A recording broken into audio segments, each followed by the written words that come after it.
The UW-Madison preparing to welcome students back to campus next month. That's where we find our Gabriella Becerra to explain how the university plans to keep students living in dorms safe. Gabby? Eric, all 20 residence halls on campus will be filled this fall as UW-Madison expects as many as 7,500 students to occupy dorms like this one.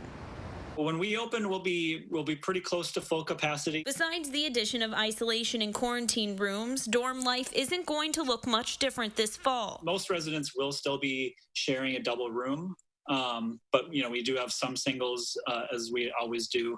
But we've taken out most of our triples and quads this year, just for obvious reasons, to space people out a little bit more. Director of Marketing and Communication of University Housing, Brendan Dibdahl, says if a student living on campus tests positive, they'll be asked to move to an isolation space for about 2 weeks. They'll receive food delivered there. They'll get daily health checks there until they're cleared to leave.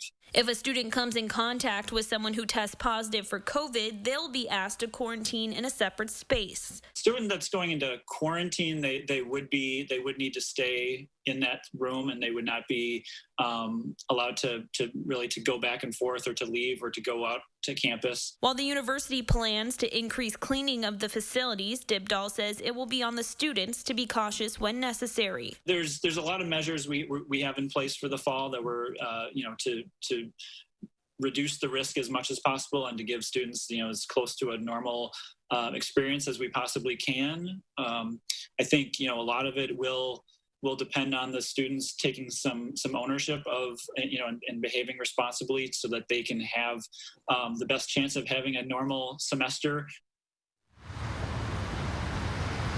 All students living on campus will be tested for coronavirus before moving in and every 2 weeks throughout the year.